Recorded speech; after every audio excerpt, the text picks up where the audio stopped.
দেখুন এখানে পরিষ্কারভাবে লিখে দেওয়া রয়েছে চুক্তিভিত্তিক কর্মীদের তৃতীয় এবং চতুর্থ শ্রেণীর চুক্তিভিত্তিক কর্মীদের সাম্মানিক বাড়িয়ে দেওয়া হয়েছে। স্বাভাবিকভাবেই এই কর্মীদের মধ্যে কার্যত একটা খুশির ঢেউ ছেয়ে গেছে নতুন বছরেই, এবং ভোটের আগেই একটা বড় সুখবর। অর্থ দপ্তরের তরফ থেকে এই মর্মে কিন্তু অফিসিয়াল নির্দেশিকা জারি করে দেওয়া হয়েছে।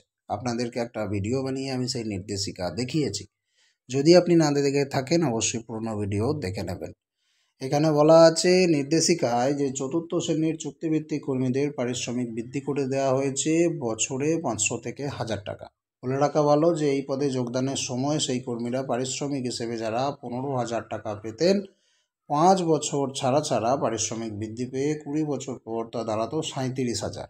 আর তৃতীয় শ্রেণীর অর্থাৎ গ্রুপ সি কর্মীদের ক্ষেত্রে প্রথমে 17,000 টাকা করে পান, প্রতি 5 বছর ছাড়া ছাড়া বৃদ্ধি পেতে পেতে সেটা 20 বছর পর হয়ে দাঁড়ায় 39,000 টাকা।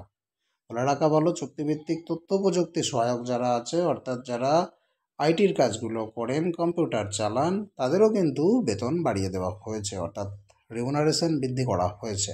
তাদের 3টে ক্ষেত্রেই পারিশ্রমিক বৃদ্ধি করা হয়েছে। বছরে একটি ক্ষেত্রে 900 থেকে 1300, অপর ক্ষেত্রে 800 থেকে 1000 এবং আরেক ক্ষেত্রে 600 থেকে 800 টাকা বাড়ানো হয়েছে। চলতি অর্থবর্ষের বাজেট পেশ করার পরে একাধিক উল্লেখযোগ্য ঘোষণা করেছিলেন রাজ্যের স্বাধীন দায়িত্বপ্রাপ্ত অর্থমন্ত্রী চন্দ্রিমা ভট্টাচার্য।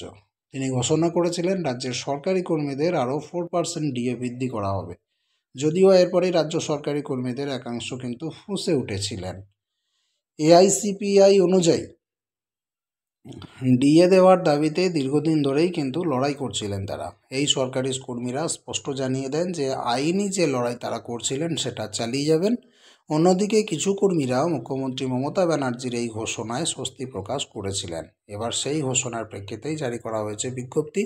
অর্থ দপ্তরের বিজ্ঞপ্তি নিয়ে অলরেডি আমি ভিডিও করেছি, আপনারা যারা দেখেননি ওই ভিডিও অবশ্যই আপনারা দেখে নেবেন, আমাদের আগের ভিডিওতে আছে।